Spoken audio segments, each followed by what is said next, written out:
Tingnan natin. Oh, wow. See? Guys? Wow. O, diba? Ang ganda ng pagkagawa ko. Oh. Ganda, guys. Yan. May body wash na tayo. Bango. Gaalis muna ako ha.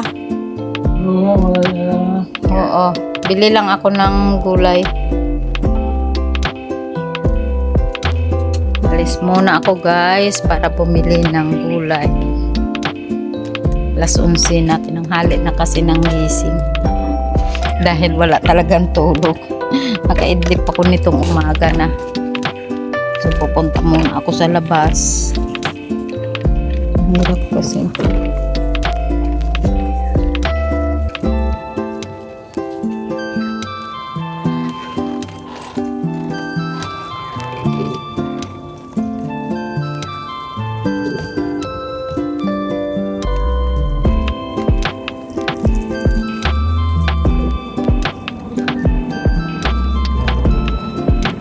Yan guys, para bumili ng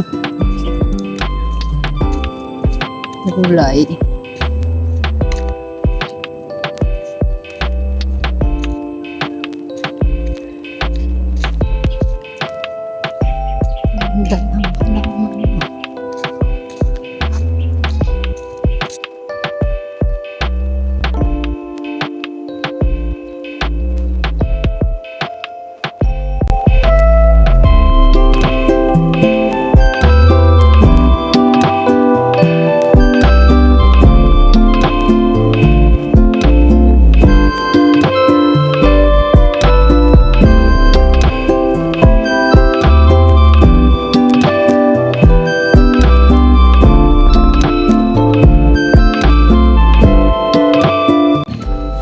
Ayos ngayon nawalisan dito sa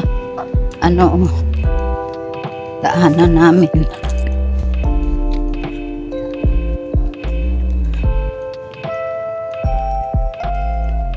Ayan dito guys, sirado yung gate dito. Madali lang sana dito dumaan, kaso lang sinarado nila dahil maraming pumapasok. Pinagbawal na nilang may mga sasakyan pumasok dito.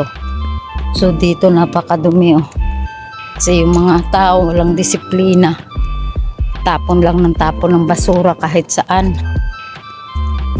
So dito lalaki ng puno ng kape, kasya.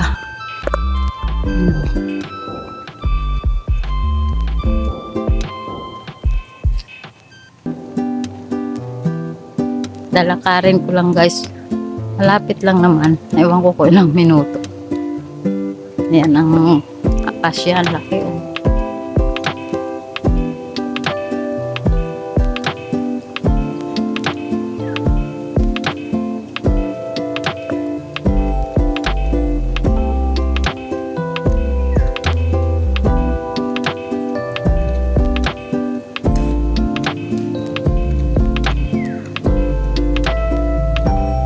Ito yung San Isidro Labrador Parish Church.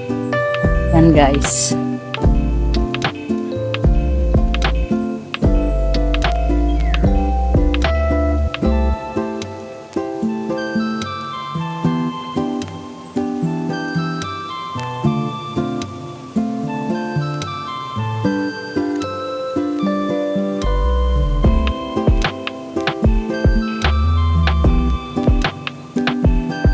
Nandito naman yung nakaparking yung mga jeep, pero hindi naman dito nasakay yung mga tao.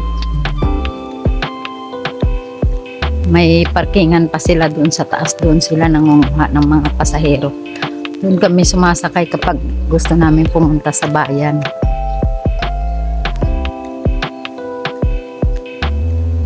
Yan, marami din.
minsan lang kasi ako makalabas.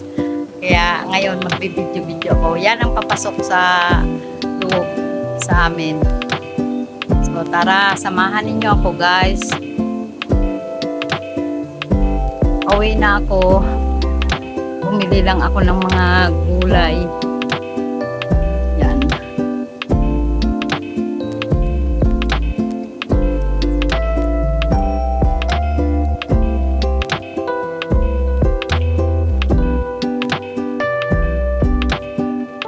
Ang ganda ng mga ano talaga dyan. Oh. Mga puno ng kahoy.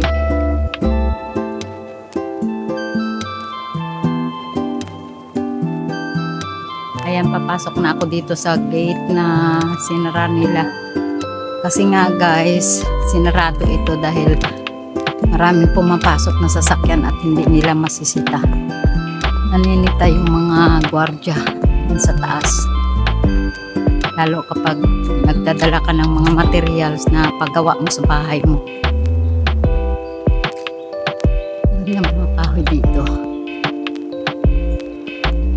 Ayan, mga puno ng mangga yan guys. So, malapit lang ako dito sa ang bahay namin.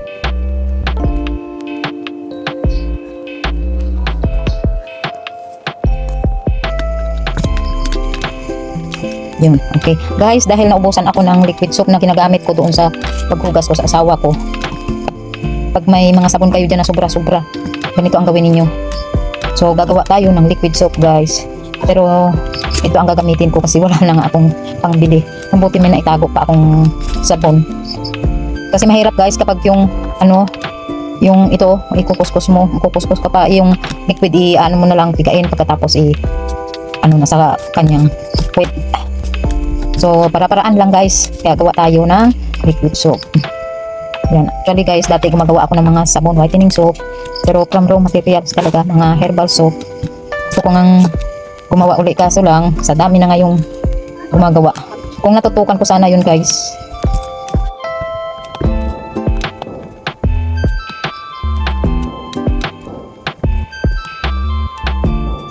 So ito na guys yung nagatad ko, yung isang bar na sabon.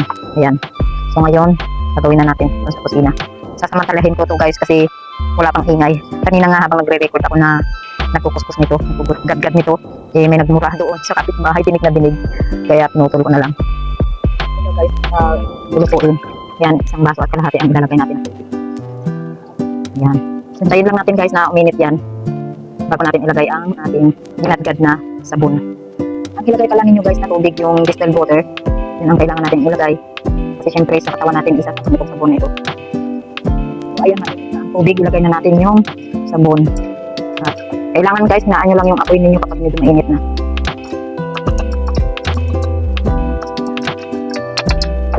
Naan ko muna yung apoy dahil okay. Tapos halu-haluin lang natin guys. Haluin lang hanggang matunaw.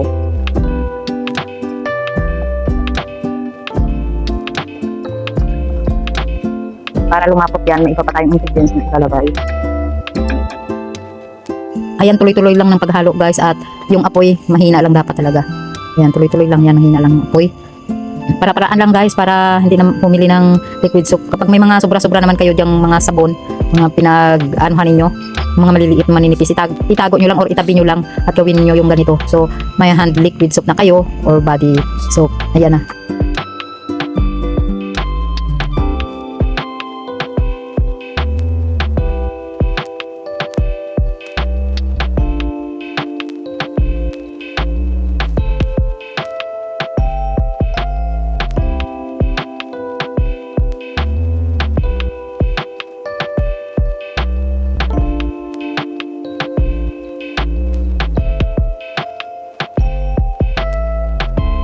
So, ayan guys, medyo malapot na konti. Ayan, palalamigin lang natin ito siya doon sa mesa. Saka natin isalin sa lalagyan. So, mayroon na tayong liquid soap. Pwedeng hand wash, pwede rin pang katawan. Kasi ito ang ginagamit ko sa asawa ko pag pinapaliguan ko siya. At nabasan ko yung kanyang puwet. Siyempre, pati harapan. Ayan. Ayan na to guys. So ilagay na natin dito para mas mabilis siya mailagay doon sa lalagyan. Diyan muna natin siya palalamigin. Pagkatapos dito ko siya ilalagay. Kung ko nakikita. Yan. So ito na guys, ilalagay ko na siya dito sa empty bottle ko. Yan, wala yung laman. Yan. So, open siya. Dito na pala na-edit ko guys yung mga ingredients. Kasunod ko na mga dito. Yung isa kasi wala na. Wala ko mayroon pa. Okay. Diba? Hindi naman siya puno. Yung bula lang yan. Hanggang dito lang siya guys. Tingnan natin. Oh wow. See? Guys? Wow. O diba? Ang ganda ng pagkagawa ko. Oh. Na guys. Yan. May body wash na tayo. Bango. Bango kasi yung sabon. So, itry ko uli guys. Hugasan ko lang muna itong pinaglagyan ko ng ano na ito. Ng sabon. So, itatry ko uli yan. Sa kamay ko. Para mas malaman natin kung malambot pa sa kamay. Ayan. Try ko ulit guys. Madilim kasi guys yung dyan banda sa lababo. Ayan. So kunti-kunti lang ang nilagay ko at napakabula guys. At malambot talaga sa skin. Malambot sa kamay ko guys. Hindi siya nag-dry. Sana napakita ko nga pala yung pinunasan ko yung kamay ko. Guys, maraming salamat sa panonood ninyo. At huwag kalimutan guys na mag-react at mag-comment dyan sa comment section. Okay guys, maraming salamat. Enjoy!